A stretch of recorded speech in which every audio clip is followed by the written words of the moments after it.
তো হ্যালো বন্ধুরা, welcome to আমার নতুন ব্লগ। ঠিক আছে, তো আজকে ব্লগ তো বানাইতে পারি নাই, তো সেই লেগে এখন এই যে বিল দিকে ঘুরতে আসছিলি।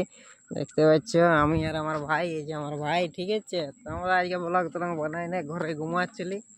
ভাত রান্ধার কেউ থাকে না, ভাত টাত রাঁধতেছিলি দিকে আর কি। যখন বিল দিকে এসেছি, বিলে যে ধান লাগানো আছে দেখতে পাচ্ছি, আর ওই যে আমাদের আগের বিলটা ওটা ওইটা খোসলা ছড়িয়ানো আছে। তো এই যে বাড়িটা দেখতে পাচ্ছ আমাদের বিল গিয়ে আসেছি, কিন্তু সালা বিলে একটা খোসলা গাছ দেখতে পাই না। যেদিকে ভাবছি শুধু সেই শুকনো মাটিরে লাগলে কোনো কোনো গাছেই দেখতে পাই না। ঠিক আছে, একটা গাছও দেখতে পাই না। ঘাস গিলা মোটামুটি দু একটা আছে। তো আর তাছাড়া তোমাদের দেখাচ্ছে, দেখো বিলে কিচ্ছু না, পুরা শুকনো হাড় হয়ে আছে।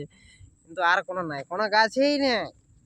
এই যে আমার ভাইকে আমি দেখতে পাঠাইছিলি বলে দেখ কটা গাছ দেখতে পাচ্ছ, তো একটা গাছও দেখতে পায় না। ঠিক আছে, তো মনে হয় কতলা গেছিল শালা কিছু খাইয়ে দিয়েছে না কি ইচ্ছে, মানে বেজি গেলে তারই কোনো ঠিক নেই। হ্যাঁ, ঝামেলা শেষ নেই। এই জন্য বলে ছড়িয়ান দেওয়ার পর বিল আসতে হয়। তো আমার মতো কোটা ছা আছে যে আসবে না, কিছু করার নাই। একটা গাছও দেখতে পাই না। ঠিক আছে, তাহলে ঘাস গেলে দু চারটে বেড়ে আনছে দেখছি পং গেলে, আর কিছু নাই।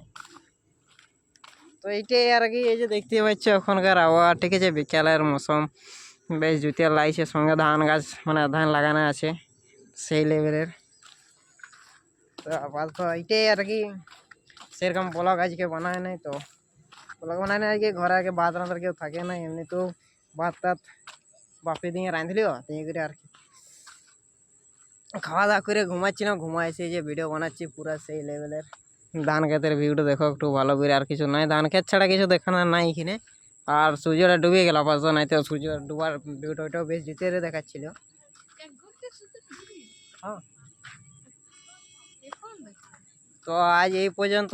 আবার দেখবো, চেষ্টা করবো কালকে ব্লগ দেওয়ার। ঠিক আছে, চাপ লিও না, ব্লগ বানিয়ে যাবো। ঠিক, তো আপাতত এতটাই থাক, আবার দেখাবে নতুন ব্লগে। ভালো লাগলে লাইক কমেন্ট শেয়ার করতে পারো, নাই তো ফলোও করতে পারো।